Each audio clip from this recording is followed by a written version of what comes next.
Hello and welcome back to day number 31 of my road to 200 kilogram total. Now for today, I can't really call it a light day because although the classical lift is just 10 sets of singles at 70. No, I can't really say 70%, but at 70 kilograms. The volume and the intensity for the accessory work is still pretty much the same. So, 25 kilogram barbell, so that's a 20 kilogram bar with 2.5s each side, plus 15 reps of those, supersetted with 8 pull-ups for 6 sets. Yeah, you can definitely see where I'm going with this. It's hard. It is legitimately. Actually, I really hate day 3 of the program because during the first few weeks, I thought, this is easy. But then as it went along, especially with the amount of reps that I'm doing, I'm still not entirely sure why the need for so much bicep curls, and the back work makes sense. Strong back, you can keep the rigidity, and it helps you keep the bar close, so the transfer of energy wise, you don't have any leaks in the chain. Yeah. Well, anyways, that's enough ranting about that. So since I am doing more of a clean and jerk day, I implemented this half squat dips with basically the jerk dip with bands, and you know what, it actually helped a lot. It helped quite a bit with the jerks, as you'll see later. So yep, starting my bar warm-up or bar mobility work. Again, shoulders loose, back loose, everything loose, so that everything snaps into place basically. Today's clean and jerks went quite well. You'll see later during the attempts that, well, with the warm-up sets, they weren't that great. You'll see that I still have a tendency to. Fitz actually managed to put this in a way more visual sense when you read it.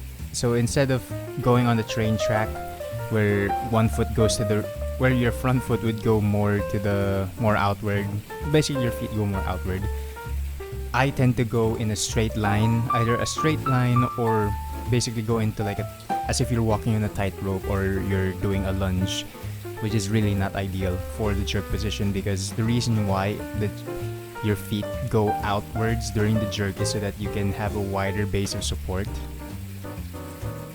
Yeah, wider base of support. So it's actually easier to stabilize yourself. The bar won't, move about left or right. It'll just stay directly up in front of you. Right.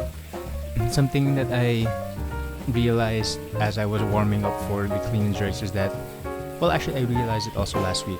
It's that I cannot rush the warm-ups for the clean and jerk at all. I still have to, no matter how warmed up I am, quote-unquote warmed up I am from doing a maximal squat session, I still have to go back to an empty bar and practice the entire movement of the clean and jerk. And it paid off really well based on today's session.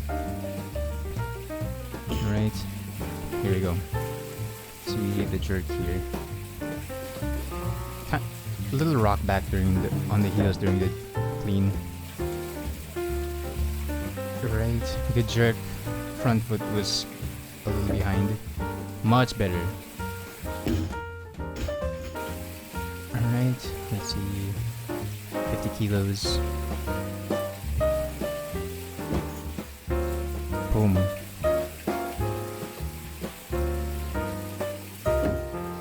Again, pretty good. But you'll actually see me starting to. There we go. I'm starting to really think about spreading the feet apart and getting as much distance between them as possible. Not just in the x-axis, but also on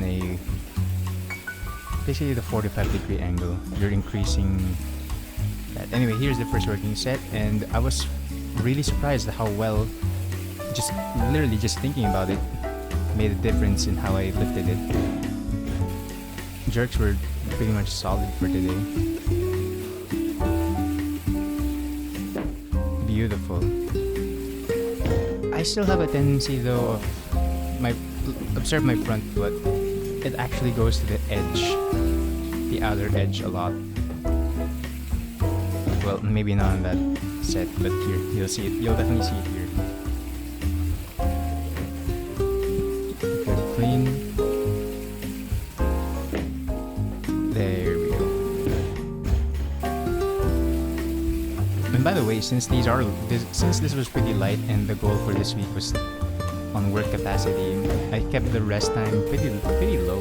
Like at the most that I've rested during this entire session was maybe 90 seconds, but every other set it's just like I don't know, like less than a minute. Because when you get used to doing so much doubles, this is basically nothing.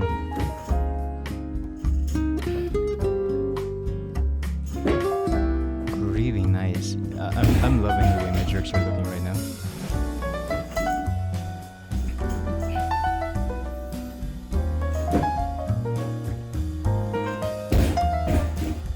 Okay, and I think no, this isn't the last set yet. Cleans are looking phenomenal also. Both feet stay planted all throughout. No more no more toe raising. And solid lockout as well.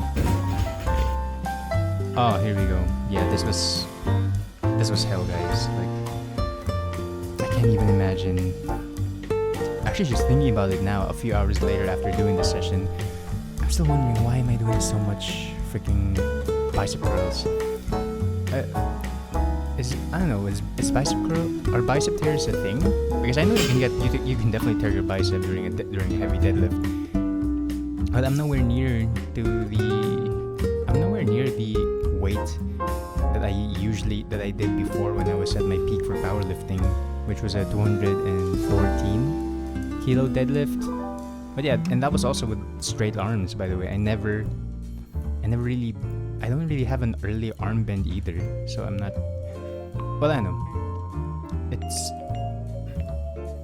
It's a pretty. If it's in the program, I'm gonna do it. No questions asked. Well, I probably should question it because as a sports scientist and the future coach of the sport, I actually should know why. I need to know the method behind the madness. By the way, since this was 6 sets, I didn't feel like recording the entire thing, but yeah, the pull-ups got hard. The one thing I forgot about the pull-ups was that as I gained weight, the pull-ups were definitely gonna kill me because of how much I'm supposed to be doing. 6 sets of 8, that's 48. Oh, and here we go, loo raises. So, funny thing here is that I decided that I need to improve more on my loo raises because I'm getting nowhere at all with 5 kilograms. So I had to force myself. Yeah, for the last few reps, I actually couldn't bring my arms up anymore. So it basically became a fly, a lateral raise. Anyways, finishing off with some single arm cheater rows. Yep, that's it for today. Hope you guys enjoyed. See you in the next video.